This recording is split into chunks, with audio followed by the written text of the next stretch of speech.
반갑습니다. 아이들 이제 학교 개학해서 지금 한 달 조금 못 됐죠? 3주 지냈나요? 어떻습니까? 잘 다니고 있나요? 네, 엄마들 좀 불안은 좀 이렇게 완화되셨어요? 왜 이제 새 학기 시작하면 어머니들 그 아이에 대한 기대와 또 한편으로는 이렇게 걱정, 불안 이런 거 있으시죠? 그래서 어쨌든 이제 제가 늘 강조하는 거는 부모가 환경이라는 거죠. 여러분 아이들 다 사랑하시죠? 그래서 사랑하기 때문에 우리는 아이들을 위해서 좋은 환경을 찾잖아요.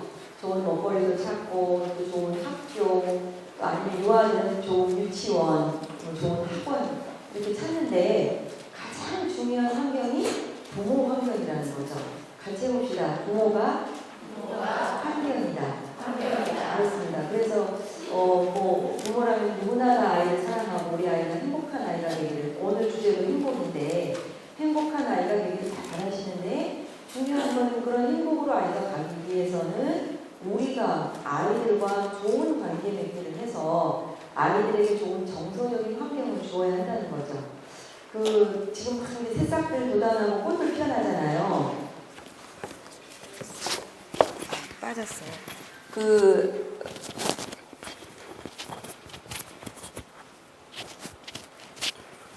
됐어요. 이거를 송파 케이블 TV에서 촬영을 한다 그래가지고, 근데 이제 씨앗은 사실은 그 안에 얘가 어떻게 자랄 것인지, 어떤 꽃이 될 것인지에 대한 정보가 다 들어가 있죠. 그죠? 그러나 그 씨앗이 지금 보이지는 않죠. 그게 우리 아이들도 똑같다는 거죠. 우리 아이들도 이미 온전하게 모든 정보가 다 들어가 있습니다. 안에.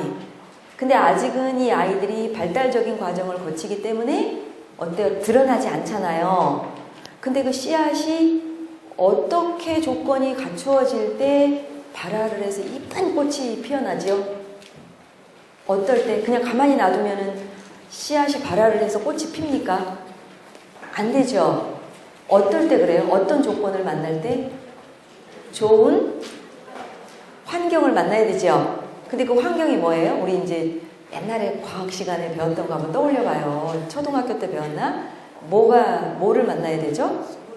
그쵸. 적절한 햇볕과 또 물과 그리고 양분, 그쵸? 공기 이런 걸 만나야 되잖아요. 근데 그 씨앗의 성격에 따라서 물이 충분해야 되는 것도 있고 조금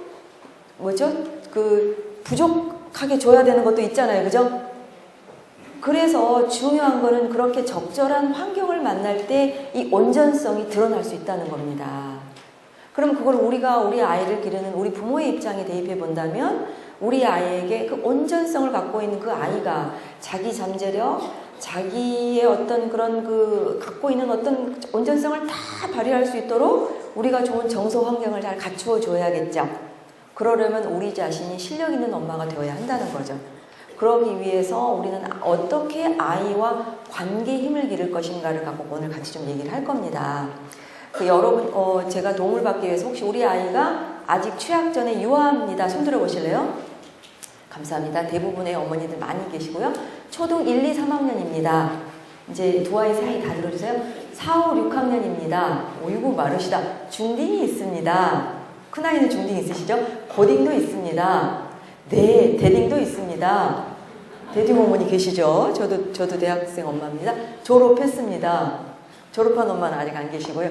그래서 어쨌든 이제 아이들이 이렇게 유아서부터 쭉 발달을 해가는데 부모의 역할이 하나에 고정되어 있어야 돼요? 아니면 아이의 발달에 따라서 역할이 바뀌어 가야 돼요? 바뀌어 가야 된다는 거에 대해서는 다 동의하시죠? 어린아이 기르는 때하고 사춘기 중딩아이 기르는 거하고는 다르잖아요. 그런데 중요한 거는 부모가 너무 경직된 어떤 틀을 갖고 있을 때 아이들과 관계의 힘을 키우기가 어렵다는 거죠. 어린 나무 이제 심어 놓으면 뿌리 내리기 전에 어떻게 해요? 뿌리가 휘지 말라고 어떻게 하죠? 지지대를 딱 만들어 놓죠. 그래서 제가 이렇게 이제 늘 강조하는 게 아이들과 지지적 관계를 만들자. 그게 관계의 힘이다라는 말씀을 드립니다. 오늘 오신 분들이 유아 그다음에 초등 부모님들이 많으신데 이제 어머니들 초등 고학년 그리고 중학교쯤 이제 키워보시니까 아이들이 내 말 잘 들어요, 안 들어요? 잘 안 듣지 않아요? 그럴 때 막 속상하고 막 고통스러우세요? 그래서 보통 이제 우리가 그 사춘기를 얘기할 때 보통 13세 정도를 이야기를 하는데 사춘기가 뭐냐면 부모와 아이의 힘이 역전되는 때입니다. 그래서 이제 아이가 힘이 커지다 보면요. 부모가 예전에 예를 들어서 아이가 어릴 적에 물리적인 힘으로 아이를 통제해 왔다면 아이는 엄마 말 들으려고 해요? 안 들으려고 해요? 안 들으려고 하겠죠. 그래서 이제 제가 강조하는 말은 뭐냐면 아이들이 크고 나면 관계 힘이 깨져 있는 상황에서는 엄마가 아무리 뭘 좋은 걸 주려고 해도 듣지 않는단 말이죠. 그래서 아이들이 아직은 사춘기 이전의 아이들을 두고 계신다면 여러분들이 지금 정말 긍정적 소통을 해서 관계의 힘을 단단하게 길러서 지지적 관계가 되어야 아이들이 사춘기의 그 어떤 그 정말 그 힘든 성장통의 시기를 잘 거쳐갈 수가 있다는 거죠. 우리 우스갯소리로 북한이 못 쳐들어오는 이유를 얘기하잖아요. 뭐 때문에 그런다래요? 그쵸. 그래서 이제 사춘기를 중2병이다라고 말을 하는데 그렇게 여러분들이 그 사춘기의 성장통을 또 잘 여러분들이 발달할 수 있게 도와주시려면 관계의 힘을 좀 단단하게 하자라는 말씀을 드리면서 시작을 해보겠습니다.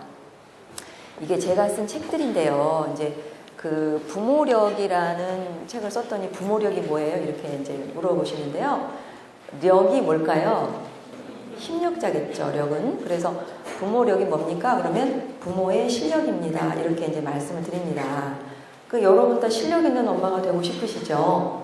그럼 이제 부모 실력이 뭘까를 생각을 해본다면요. 아이를 기르려면 뭐 돈도 필요하고 또 적절한 정보도 굉장히 필요하잖아요. 그리고 체력도 필요하죠. 건강해야 돼요. 이런 물리적인 힘도 물론 필요하지만 내적인 실력도 필요하더라라는 것입니다. 그러면 부모가 가져야 하는 내적 실력이 뭘까? 같이 읽어보실까요? 자녀를 이해하고 네, 소통하자는 겁니다. 소통은 뭐냐면 연결하고 통한다. 그런데 단절되고 불통이 되면 아이를 잘 이해할 수 있다 없다? 없다. 그래서 뭐냐면 엄마는 엄마대로 부모 노릇을 하면서 애를 쓰고 노력을 많이 하지만 엉뚱한 방향으로 가 있는 경우들이 있다는 거죠. 그리고 이 정말 부모의 내적 실력, 진정한 실력은 어떤 때 드러나느냐. 예를 들면 아이가 엄마한테 대들지 않는다. 엄마가 원하는 대로 잘한다. 그리고 뭐 학교나 유치원을 안 가려고 하지 않는다. 가서도 열심히 한다. 공부도 열심히 한다. 친구랑 싸우지 않는다. 게임도 안 하려고 한다. 그럴 때 여러분 사랑 다 하실 수 있죠? 그런데도 사랑을 못한다는 건 정말 이상한 엄마일 거고요. 근데 이제 문제는 뭐냐면 아이가 뭐 공부를 안 하려고 한다. 학교나 유치원을 안 가려고 한다. 맨날 게임만 하려고 한다. 예를 들어서 성적이 떨어졌다. 이렇게 우리를 실망하게 하고 좌절하게 할 때 어떤 어머니는 버럭 소리를 질러서 애를 뭐 때릴 수도 있고요. 부모의 어떤 감정대로 아이를 통제하는 방식으로 기를 수도 있고 어떤 부모는 그거를 내 마음의 어떤 그 용광로에서 우리 연금술이라는 거 아시죠? 연금술이 뭐죠? 잡철들을 어떻게 그 오묘한 조화를 만들어서 다 금으로 만든다는 거 아니에요. 내 마음의 용광로에서 아이에 대한 좌절, 미움, 뭐 실망 이런 것들을 잘 사랑으로 녹여내서 아이에게 딱 사랑으로 펼쳐줄 수 있다면 정말 그거는 진정한 실력 아닐까요? 그죠? 그래서 그렇게 내적인 실력을 우리가 길러가자는 거죠. 아이 기르다 보면은 아이들이 어떻습니까? 내가 원하는 대로 잘 안 될 수 있잖아요.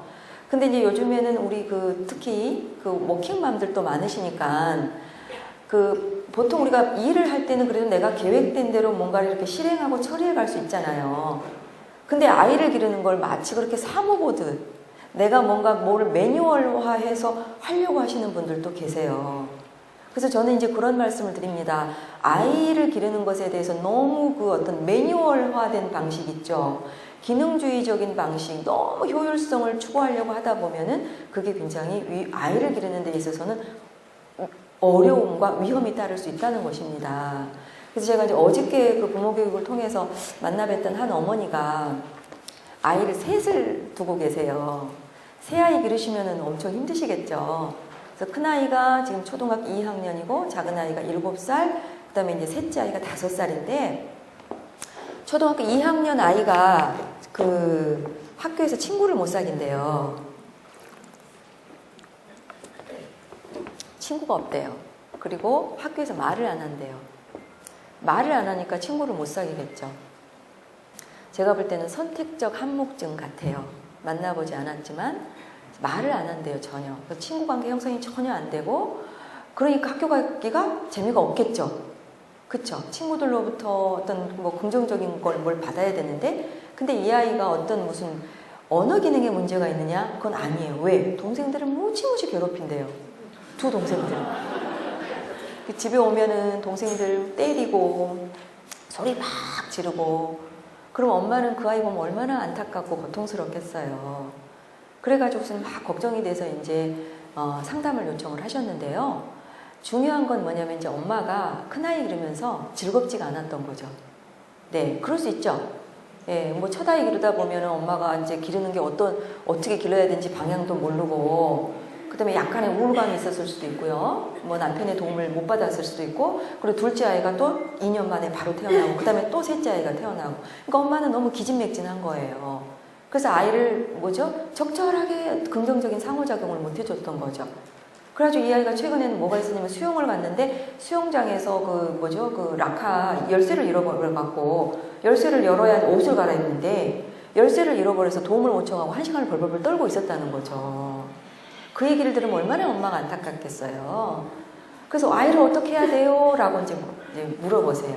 근데 중요한 거는 그 아이가 지금 예를 들어서 친구를 잘 못 사귄다, 적절하게 자기가 어떤 하고 싶은 말들을 표현을 못 한다, 어떤 문제가 생겼을 때 잘 그거를 처리하는 방법을 잘 모른다라는 것은 뒤에는 뭐가 있을까요?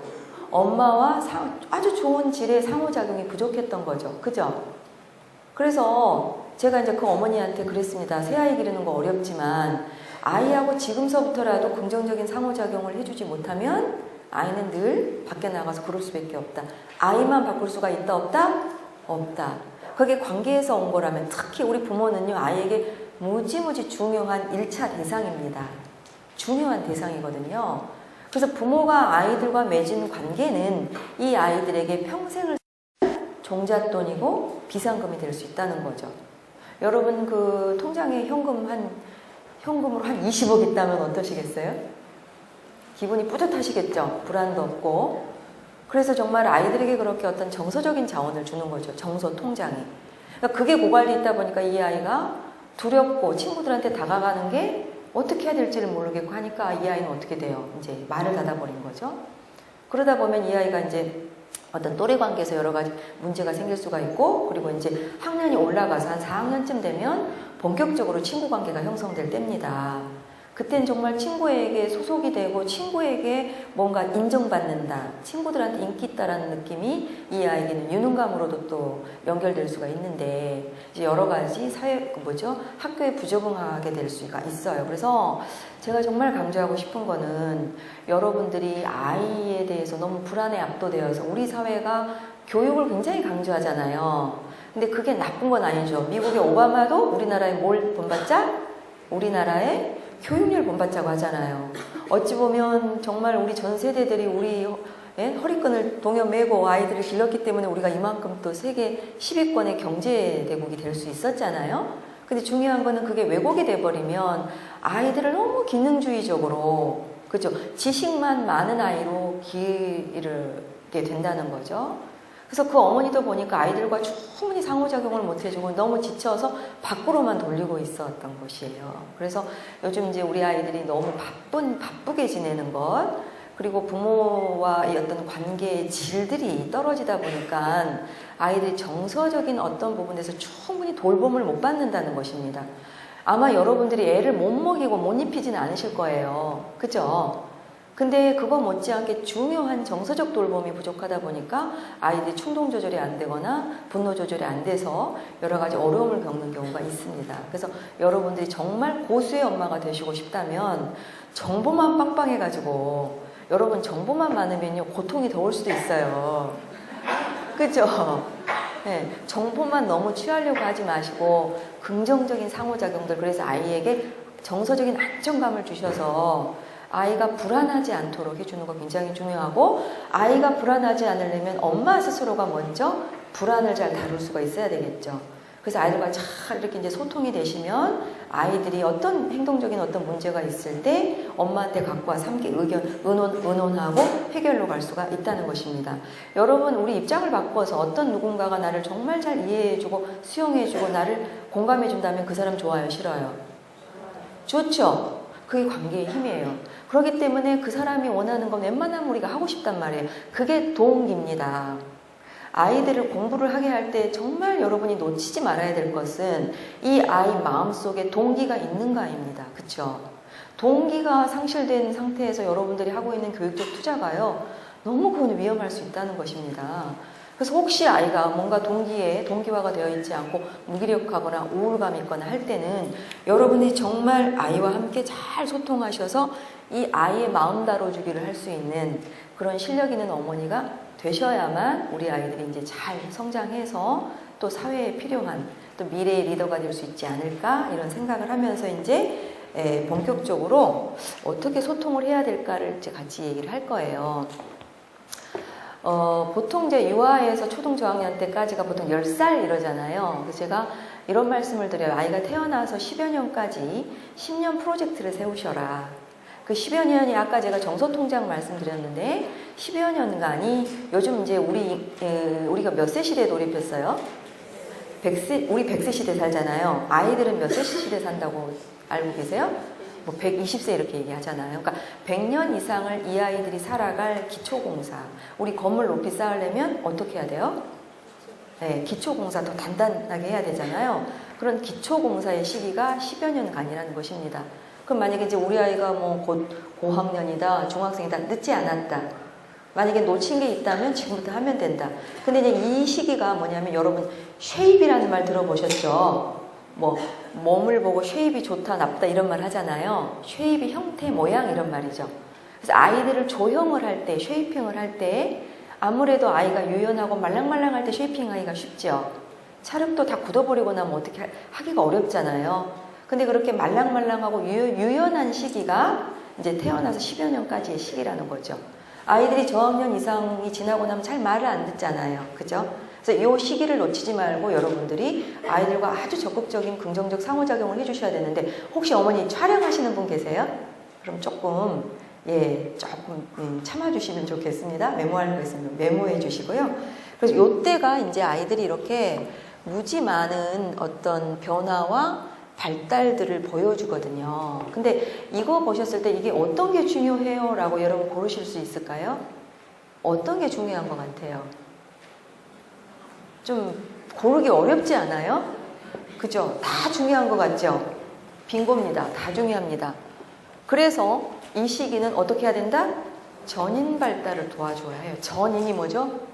전체 인성이라는 거죠. 아까 우리 아이는 온전성을 이미 다 갖고 있다 그랬죠.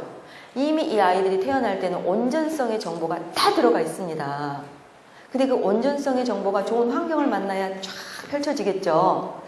그렇기 때문에 이 시기에 여러분들이 너무 아이들을 인지적으로만 똑똑하게 길러주려고 아이들을 이제 다그치다 보면은 어떤 부분에서 정서가 망가져 버려요.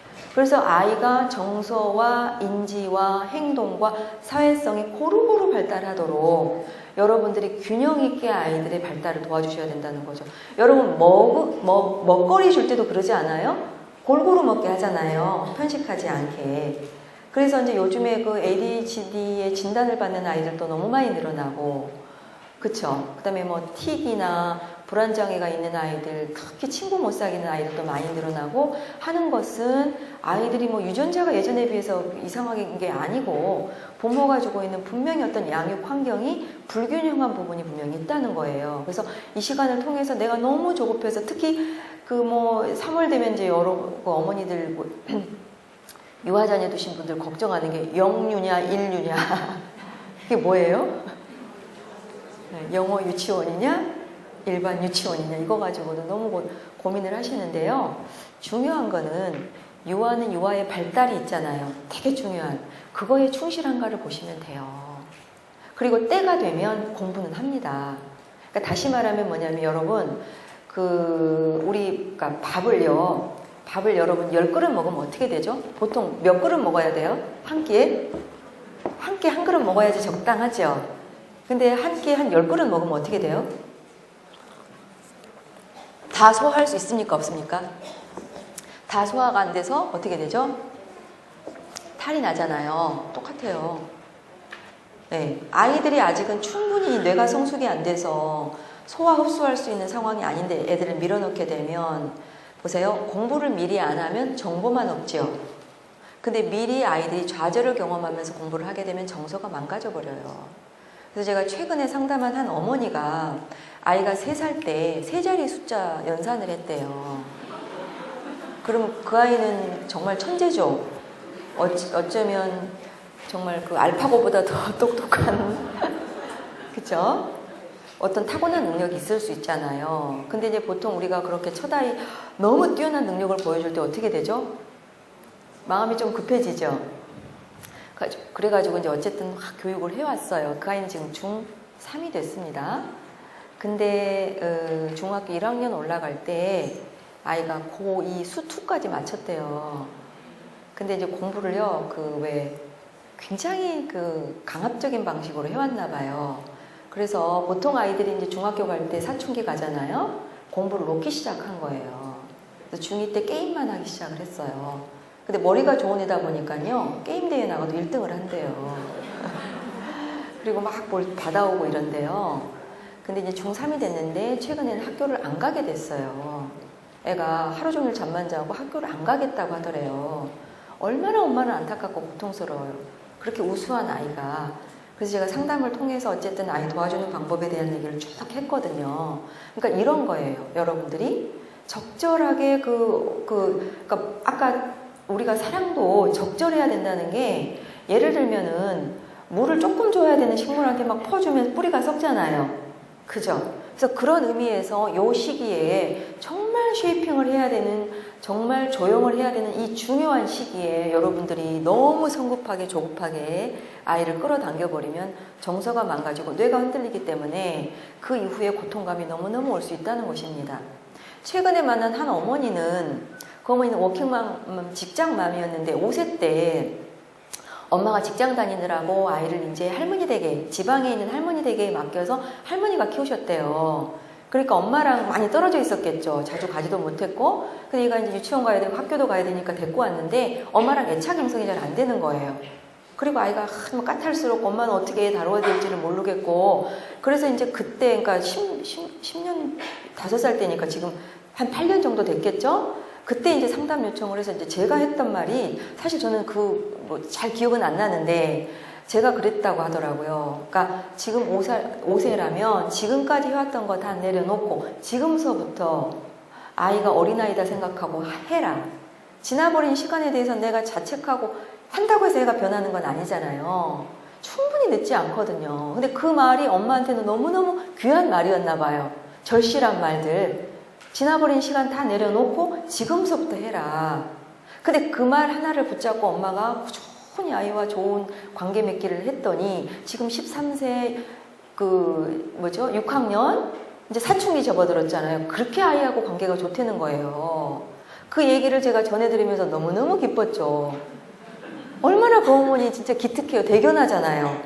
그때 그 하나를 붙들고 아이와 함께 좋은 관계 맺기를 위해서 엄마가 노력을 해왔던 거죠. 지금은 별로 부딪히는 게 없다는 거예요.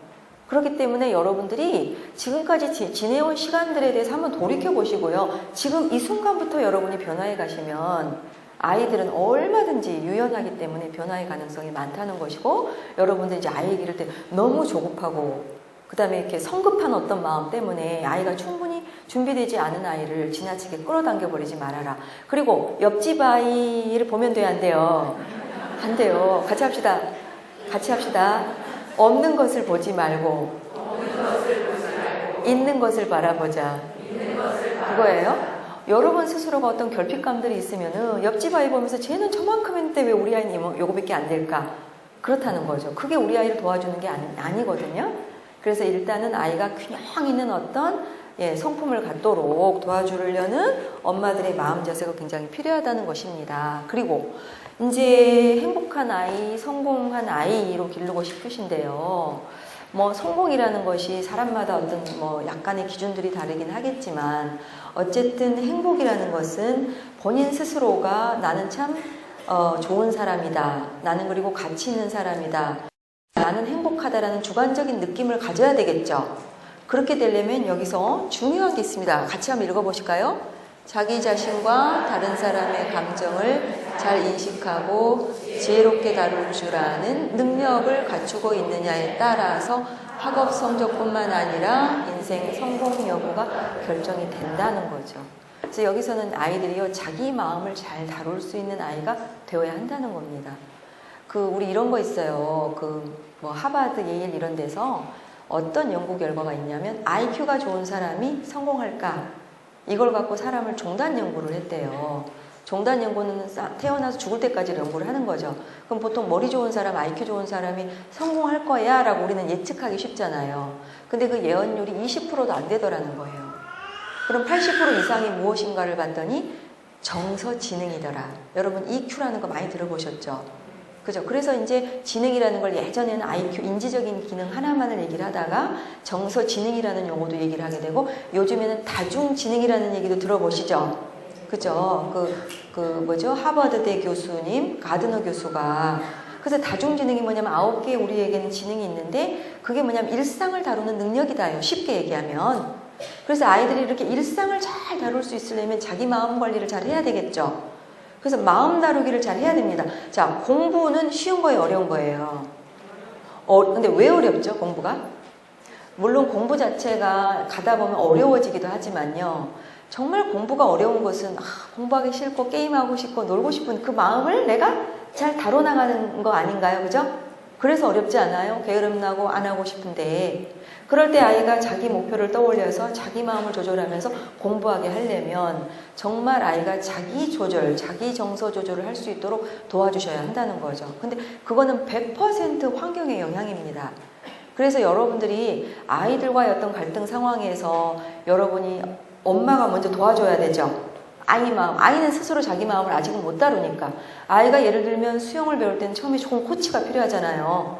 그죠? 그래서 코치의 도움을 받아서 충분히 어떤 기술, 영법들을 익히고 나면 혼자 할 수 있는 것처럼 엄마가 실력을 발휘해서 아이들 마음을 잘 다루게 될 때 아이는 다음에 온전히 부모의 도움이 없어도 자기 마음을 다뤄나가면서 행복한 삶을 끌어나갈 수가 있다는 겁니다. 그러면 이제 아이를 이렇게 마음 다뤄주기를 한다는 것을 요즘에는 정서 코칭이다, 감정 코칭이다 이런 말 들어보시죠? 그래서 이 코칭이 그거예요. 아까 제가 수영을 배울 때 좋은 유능한 코치가 아이가 차근차근 영법을 배워갈 수 있도록 도와주는 것처럼 어머니들이 아이가 마음을 다룰 수 있도록 이끌어줄 수 있다는 거죠. 코칭이. 특히 이제 중요한 건 뭐냐면 이렇게 아이가 부정적인 감정을 느낄 때, 그죠?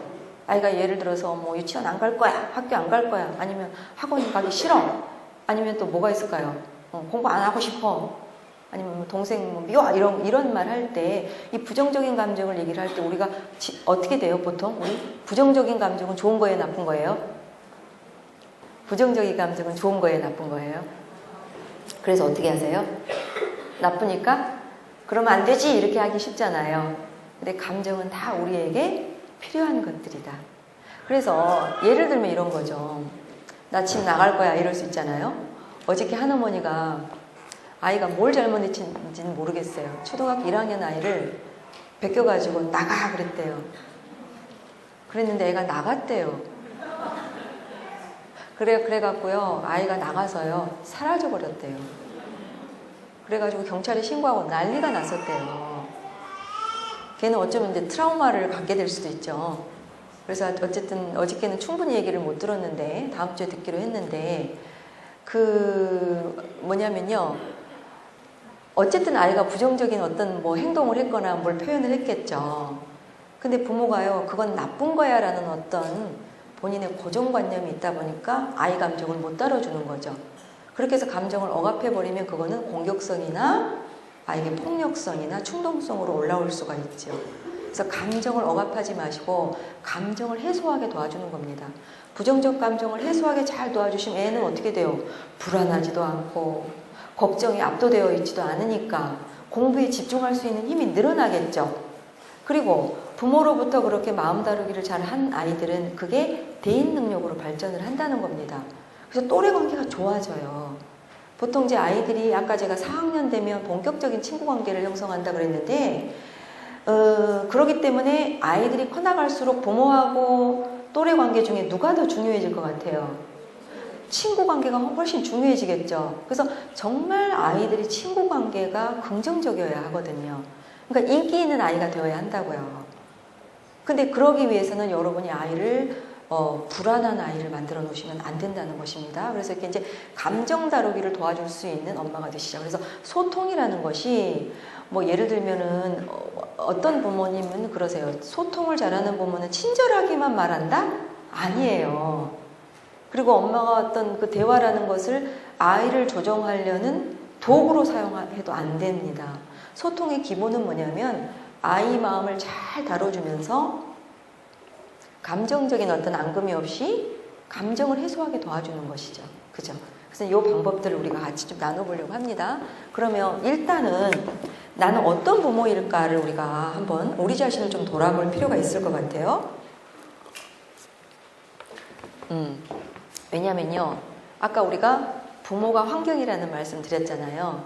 그래서 사실은 정말 여러분들의 어떤 양육 환경이 아이들 성격 형성에 무지 많은 영향을 주게 되겠죠. 그래서 이제 내가 아이를 기르고 있는 내 양육의 스타일이 뭔가 이거를 한번 우리가 돌아보자는 것입니다. 그래서 이제 쉽게 얘기해서 이 독재자 부모는 어떨 것 같아요? 독재자 딱 생각하면 그냥 부모가 다 주도할 것 같죠. 일방적으로 다 부모가. 그래서 주로 이렇게 일방적인 말들을 많이 하겠죠. 엄마가 하라면 해. 예를 들어서 할 거야 안 할 거냐. 그 다음에 안 하면 어떻게 돼요? 처벌을 하거나. 네, 그렇죠. 근데 이제 중요한 건 이렇게 해서 부모가 막 끌어가면 아이는 끌려갈 수밖에 없어요. 그리고 중요한 건 뭐냐면 이렇게 됐을 때 우리 아이가 굉장히 순종적이고 복종적이겠죠. 엄마가 무서워서. 근데 중요한 거는 이제 순종하고 복종하던 아이가 사춘기가 되면 엄청나게 그걸 어떤 반항으로서 보여줄 가능성이 있어요. 그리고 또 하나는 이제 이렇게 아이는 어떻게 돼요? 부모로부터 충분히 지지받고 사랑받는 방식으로 양육되어지지 않으니까 아이는 불안하고 자신감이 떨어지겠죠. 특히 요즘의 아이들이 이 늑장 부리고 꿈을 대는 아이 때문에 고통을 겪는 분들이 많잖아요. 근데 여러분도 어떤 일을요, 봐봐요. 내가 재밌을 때 이거를 달겨들어서 해요. 재미없을 때 해요. 재미있을 때 하죠. 그게 동기란 말이에요. 동기는 뭔가 재미있고 그게 나한테 도움이 되고 유익하다고 생각할 때 하잖아요. 근데 부모가 예를 들어서 아이들과 충분히 이해하는 대화를 해주지 못하고 엄마가 일방적으로 어떤 걸 시킬 때 여러분 누가 뭘 시키면 하고 싶습니까? 그래서 마지못해 어거지로 하잖아요. 그리고 이제 요걸 뭐라고 하냐면 저성취 증후군이라고 얘기를 합니다. 그러니까 저성취 증후군이 뭐냐면요. 내 어떤 잠재력을 다 쓰질 않아요. 그냥 이렇게 혼나지 않을 정도로 적당하게 때운다는 거죠. 때우기식의 어떤 걸 한다는 것입니다. 그래서 이런 태도가 이제 습관화돼 버리면 아이가 어떻게 자발성이 떨어지겠죠. 자발성이 떨어져요. 자발성이 떨어지고 주도적인 힘이 떨어져 버리면요. 여러분이 이제 그냥 끌어가야 된다는 거죠. 그럴 때 그 힘든 거가 말도 못합니다. 그러니까 혹시 내가 너무 아이들 지금 내가 주도해 가고 있다면 오늘 가셔서 물어보세요. 예를 들어서 아이들 요즘 학원 거의 대부분 다니잖아요. 이거 같이 해봅시다. 같이 해보실래요? 지금 하는 게 적당하니? 물어보세요. 지금 네가 이거 하고 있는데 이게 적당해? 근데 그거를 안 물어보세요. 물어보고 오세요. 그러면 안 물어보세요. 왜요? 안 한다고 할까봐. 근데 안 한다고 한다면 그 안에는 이유가 있을 거 아니에요? 그죠? 같이 해보실래요? 아이들의 모든 행동에는 이유가 있다. 그래요. 그래서 그 이유를 여러분들이 다뤄주실 수 있어야지 행동도 좋아질 수 있다는 것입니다. 그래서 아이가 이제 유아 자녀가 이 반항장애 들어보셨죠? 그러니까 사춘기 아이가 적정한 이렇게 자기 주장을 하고 반항을 하는 거는 정상 발달이라고 할 수 있는데요. 유아시기 아니면 초등 저학년 아이가 너무 반항을 하고 거칠게 행동을 하고 부모한테 대들고, 요즘엔 초등 아이들도 그런 아이들 상당히 있거든요. 그래서 이 아이 보면 어떻습니까? 팔이 6개나 되잖아요. 막 때리고 싶은 거. 공격성이 꽉 차 있다는 거죠. 그 공격성은 어디에서 왔을까요? 부모와의 관계에서 왔겠죠. 잘 들어주지 못하고 엄마가 수용적으로 못 해주니까. 그래서 이렇게 될 때 아이가 실제로 한 아이는 그렇게 해서 친구들한테 굉장히 공격적인 아이였고 친구 때리고 이러니까 학교에서도 어떤 그게 또 폭력으로 연결되기도 하잖아요. 여러 가지 행동적인 문제가 발생할 수 있으니까 아이가 이렇게 그러니까 공격적인 아이가 되지 않도록 하려면 내가 너무 지나치게 강압적으로 끌어가는 거를 좀 주의를 기울이셔야 된다는 거고요. 또 뭐 요즘에는 이제 아이들 자녀 수도 적고 하다 보니까 아이들에 대해서 너무 지나치게 과잉 허용을 하는 거죠. 모든 걸 다 오냐오냐 하는 거. 근데 요즘에 이제 이런 얘기 합니다. 나쁜 엄마 조건 3가지가 돈이 많고 시간이 많고 체력이 좋은 엄마다. 네. 그게 다 좋은 거잖아요. 근데 왜 그럴까요? 그 에너지를 어디다가 지나치게 아이한테 다 쏟아붓는다는 거죠. 근데 이렇게 이제 이 과잉 허용이 문제는 뭐냐면 아이가 조절하는 힘을 배워보지 못하는 거죠. 아이들 사실 자랄 때 좌절을 배워야 됩니까? 안 배워야 됩니까? 배워야 돼요. 그러니까 뭐냐면 내가 원하는 대로 안 되는 게 있구나라는 걸요. 긍정적으로 배워야 돼요. 죄책감 주지 말고 배우게 해주시면 됩니다. 그쵸? 근데 아이가 예를 들어서 내가 원하는 걸 다 했다. 그러면 아이는 당연히 자기중심적이 되고 이기적이고 특히 이 욕구절제가 어려워서요. 요런 아이가 친구를 제일 못 사귀어요. 자기중심적인 애가.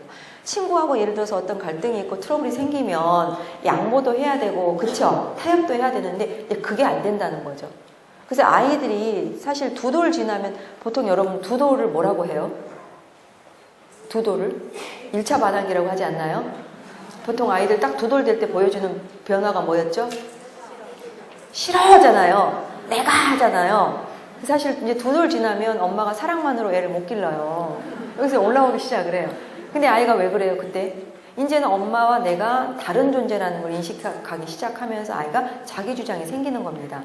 그 시기를 우리가 자율성 시기라고 하는데, 그래서 애들이 그때 뭐 이렇게 사달라고 하는데 안 사주면 막 허리가 활처럼 휘어버리지 않나? 그래서 분노 발작을 하잖아요. 분노 발작이 그때 시작이 됐는데, 그때 여러분이 그걸 못 다뤄주면 아이가 자율성을 잘 터득을 못해요. 그래서 아이를 좌절을 배울 수 있도록 이게 내 뜻대로 안 되는 것도 있구나라는 거를 차근차근 배워가게 도와주셔야지 공부도 할 수 있는 아이가 됩니다. 그래서 이제 아이가 그린 그림을 보면 이 그림은요, 그 아까 그림하고 다르잖아요. 뭐가 보통 사람 모습하고 다르지 않아요? 뭐가 달라졌죠? 팔이 없죠. 그러니까 팔이 없다는 거는 심리적으로 팔이 퇴화됐다는 거죠. 팔은 아이들에게 우리가 팔이 얼마나 중요합니까? 세상을 탐색하는 너무너무 중요한 도구잖아요. 근데 심리적으로 팔이 퇴화되어 버렸다는 것은 굉장히 무력하고 자발성이 떨어져 있다. 그러니까 스스로 안 한다는 거죠. 그래서 여러분 이제 이런 사진은 어디 돌리시면 안 돼요. 네, 사실은 카메라 찍으시는 거 좀 자제해 주세요. 제가 부탁드리는데, 네, 그래서 예를 들면은 아이가 이제 자기가 뭔가 해보려고 하잖아요. 그럴 때 너무 완벽주의가 있거나 깔끔하신 분들은 어때요? 성에 안 차요. 그래서 다 해주게 되죠. 그렇게 되면 이 아이는 어떻게 돼요? 팔이라는 도구를 써서 아이가 자발적으로 뭔가를 해볼 경험이 없다 보니까 아이는 굉장히 무력해지고 의존하게 된다. 요즘에 혹시 여러분 피터팬 증후군이라는 말 들어보시지 않으세요? 피터팬이 뭐죠? 평생 애기잖아요. 그래서 피터팬 증후군이 뭐냐면요, 몸은 다 성인이 되어 컸는데 성인 노릇을 못해요. 정서가 안 자라서. 그래서 이제 요즘에 일본도 이런 은둔형 외톨이들이 너무너무 늘어서 사회 문제가 되고 있는데 우리나라도 그런 형편이 되고 있죠. 그래서 뭐냐면은 나 이제 사회생활 못 하겠어. 그래서 요즘엔 시도조차도 안 하는 인구가 늘어나잖아요. 물론 사회가 많은 부분이 바뀌어야 되는 부분도 있지만, 그리고 결혼도 안 할 거야. 돈도 안 벌어. 그래서 어떻게 되냐면 이제 부모한테 의존하기 시작을 해요. 그러니까 어떻게 돼요? 부모는 이제 크고 나서 아이를 또 평생 AS 해야 되는 그런 고통이 올 수 있다는 거죠. 그러니까 여러분 정말로 아이들에게 자율적인 힘을 길러주는 건 정말 중요합니다. 근데 이 자율성이라는 게 이거예요. 예를 들면요. 연습이 되지 않으면 자율성이라는 게 생기지가 않는다고요. 제 아이가 대학생인데 대학생 아이들이 대학교 가면 통제되는 게 많이 없어지죠. 고등학교 때는 딱 뭐 몇 시부터 몇 시까지 와야 되고 이렇게 통제되는 환경에서 자라는데 대학교 가면 없잖아요. 그럼 대학교 가면 훨씬 자율적인 환경이 많이 노출이 되죠. 근데 애들이 대학생 됐다고 딱 자율적이 될까요? 아니라는 건 오히려 더 무기력해진다고요. 뭘 어떻게 해야 될지를 모르겠고 저는 심지어 애가 버스를 못 타는 아이도 봤어요. 어떻게 몇 번을 타야 될지를 모르는 거죠. 아이들이. 그러니까 뭐냐면 나는 어떤 직업을 구해야 될지도 모르겠고 나는 미래에 어떻게 살아야 될지도 모르겠고 그리고 누구를 만나서 결혼해야 될지도 모르겠고 이럴 수밖에 없다는 거예요. 그래서 정말 아이들에게요. 실수 실패할 기회를 주는 것. 그거를 박탈해버리는 건 아이를 불행에 빠뜨리는 거다. 아이들이 자라면서 실수 실패를 안 할 수가 없거든요. 그죠? 실수 실패를 많이 경험하면서 아 여기 안 됐는데 어떻게 해야지 이게 바뀔까라는 걸 많이 연습했던 아이들이 자율성이 생기겠죠. 그거를 여러분들이 지지해 주실 수 있으면 좋겠어요. 근데 제가 이제 요즘에 그 젊은 어머니들 만나뵈면 합리적이고 효율적으로 아이를 기르기 위해서 엄마가 탁 로드맵을 짜갖고 이렇게 해 이렇게 된다는 거죠. 네, 그래서 그것이 아이들을 전국적으로는 정말 주도적으로 이 100년 이상 살아가야 된 이 시기에 아이들이 자기 삶을 주도적으로 힘있게 열어가는 거를 굉장히 그 가로막는 장애물이 될 수 있기 때문에 아이들이 뭔가를 해보고자 할 때 적극적으로 할 수 있도록 지지하고 지원해 주시는 거 이런 게 필요합니다. 그러니까 뭐 어린아이라면 하다못해 뭐가 있을까요? 신발끈 매는 거 예를 들면 뭐 그쵸 옷 입는 거 이런 것도 스스로 좀 해볼 수 있도록 자꾸 도와주시고 이제 우리나라가 교육 사회다 보니 공부의 선택권도 누구에게 주면 좋아요? 아이가. 그러니까 아이하고 한번 대화를 해보십시오. 제가 중학교 연수를 갔는데도 80%의 아이들이 공부 선택권이 아이들에게 없더라고요. 정말 저는 좀 충격이었습니다.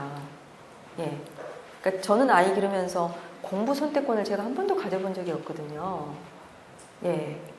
그러니까 아이가 공부라는 게 자기 동기화되지 않거든요.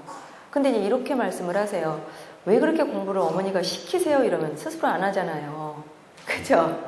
스스로 안 하니까 엄마는 시켜요. 그럼 얘는 스스로 하는 걸 못 배워봤죠? 평생 시켜야 한다고요. 그렇게 해서 아이들이 너무 지나치게 의존하는 공부를 하다 보면 이게 학원 중독으로 갈 수도 있고요. 의존하지 않으면 배울 수 없는 아이가 되니까 아이하고 함께 얘기 나누셔서 아이가 어느 정도 공부하기를 원하는지 물어보셔서 저는 아이 초등학교 때 너 수학 문제 얼마나 풀래 했더니 5문제 풀겠다고 하더라고요. 5문제에서 시작했어요. 낙수물이 대도를 뚫지요.